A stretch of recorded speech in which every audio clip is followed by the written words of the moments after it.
आज का हमारा टॉपिक है पिक्यूलियरिटीज़ एंड एफिनिटीज़ ऑफ एपोडा। एपोडा का मतलब होता है लिम्बलेस एनिमल और पिक्यूलियरिटीज़ का मतलब होता है स्पेशल फीचर्स।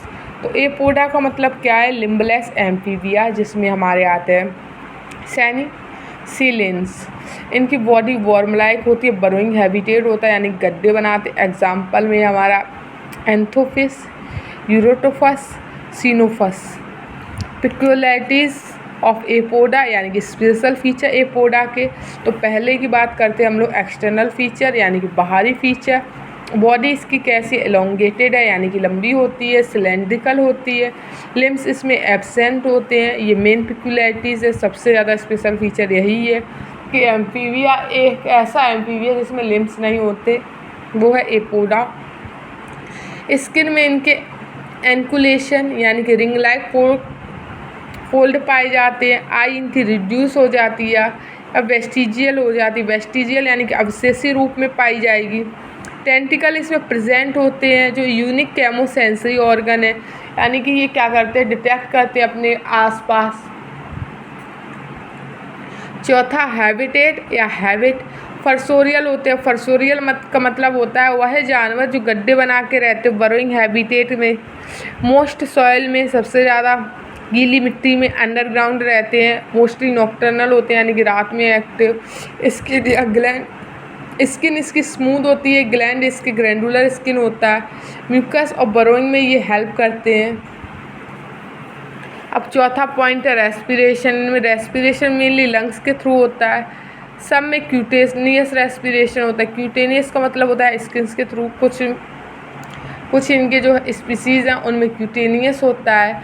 अब पांचवा पॉइंट फीडिंग हैबिटेट यानी कि क्या खाते हैं? कार्निवोरस होते हैं यानी कि ये मांस खाते हैं, जैसे अर्थवॉर्म और इंसेक्ट। अब बात करते हैं छठा पॉइंट यानी कि रिप्रोडक्शन। ये बहुत इम्पॉर्टेंट है।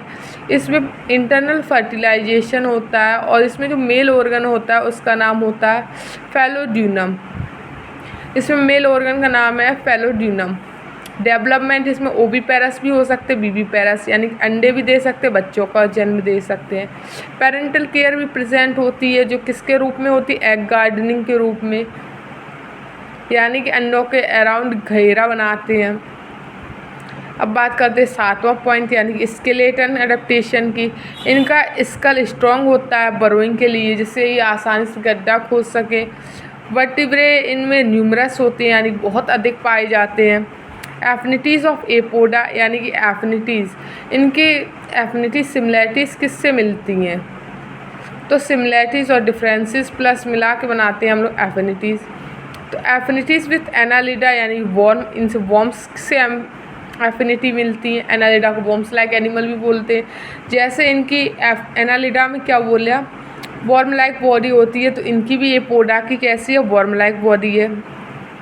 एक्यूलेशन प्रेजेंट, तो इनमें भी एक्यूलेशन पाया जाता है। बरोइंग हैबिटेट यानी कि ये भी गड्ढा बनाते हैं तो वो भी गड्ढा बनाते हैं। परंतु डिफरेंसेस है। एपोडा क्या है? वर्टिब्रेट। एनालिडा क्या है? इनवर्टिब्रेट। यानी कि एनालिडा में क्या है? ट्रू सेगमेंट्स प्रेजेंट होती हैं, वहीं एपोडा में ट्रू सेगमेंट्स एब्सेंट होती हैं।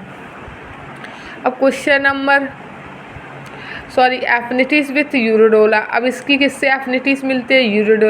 यूरोडोला स्लेमंडर भी कहते हैं। इसमें क्या होती है? टेल प्रेजेंट होती है, सम फॉर्म में इंटरनल फर्टिलाइजेशन होता है, स्कल की सिमिलैरिटीज़ होती है।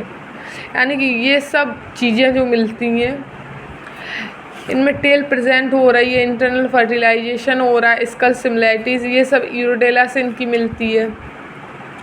यूरोडोला में लिम्स प्रेजेंट होते हैं और एपोडा में लिम्ब एब्सेंट होते हैं। ये डिफरेंसेस हैं।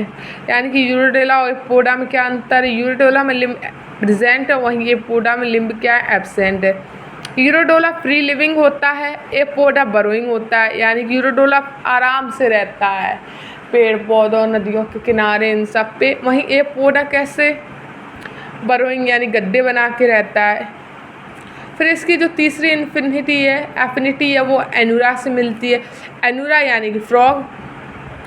ये इस सिमिलैरिटीज़ मतलब इसकी मोस्ट ग्लैंडुलर स्किन होती है, यानी कि स्किन के अंदर ग्लैंड पाए जाते हैं। एम्फीबिया लाइक नेचर होता है।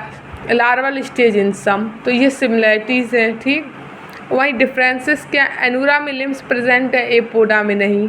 इसमें एक्सटर्नल फर्टिलाइजेशन होता है परंतु एपोडा में इंटरनल फर्टिलाइजेशन होता है। तो ये डिफरेंसेस हैं। इनकी एफिनिटीज़ किस किस से मिली, तो इनकी एफिनिटी पहले एनालिड्स से मिली, फिर यूरोडेरा से मिली, फिर एनूरा से मिली। अब इनकी एफिनिटीज़ एक से और मिलती है जो है रेप्टाइल्स। रेप्टाइल्स मोस्ट इम्पॉर्टेंट है। रेप्टाइल में डर्मल स्केल प्रेजेंट होती है और इनमें भी प्रेजेंट है। इनका स्ट्रॉन्ग स्कल है और रेप्टाइल्स का भी स्ट्रॉन्ग स्कल था। डिफरेंसेस, रेप्टाइल की ड्राई स्किन होती है, एपोडा की मोस्ट स्किन होती है, यानी कि सूखी सूखी स्किन होती है रेप्टाइल्स की, वहीं एपोडा की गीली स्किन होती है। रेप्टाइल्स अम्यूनेटिक एग देता है, वहीं एपोडा नॉन अम्यूनेटिक एग देता है। एग्जाम्पल है हमारा एंथोफिशस जो इंडिया में कॉमन है, यूरोटोफिशस, टाइकोनेक्टस, ये हमारे एग्जाम्पल हैं। ठीक, तो कंक्लूज़न की बात करते हैं। एपोडा एक स्पेशलाइज्ड एम्फीबिया ग्रुप है जो लिम्बलेस, बरोइंग, टेंटिकल्स बियरिंग और इंटरनली फर्टिलाइजेशन होता है, यानी कि ये ऐसे जानवर हैं जिनमें लिम्ब नहीं होते, यानी कि पैर और हाथ नहीं पाए जाएंगे। बरोइंग यानी गड्ढा खोद के रहने वाले हैं। टेंटिकल इनमें प्रेजेंट होता है और इंटरनल फर्टिलाइजेशन होता है, और जिससे primitive annelids like advanced vertebrate life features का कॉम्बिनेशन मिलता है। यानी प्रिमिटिव इनवर्टिब्रेटा जैसे कि जो पुराने सूक्ष्म जीव हैं उनसे मिलता है, जैसे एनालिड्स, और स्पेशल एडवांस वर्टिब्रेट से मिलता है, जिस वजह से एफिनिटीज़ मल्टीपल ग्रुप्स शो करता है, यानी कि इनकी काफ़ी लोगों से सिमिलैरिटीज़ मिलती हैं, इनके फीचर्स काफ़ी लोगों से मिलते हैं। अगर वीडियो अच्छी लगी तो लाइक, शेयर और सब्सक्राइब। ये टॉपिक इतना ही था, सो कंप्लीट हो गया।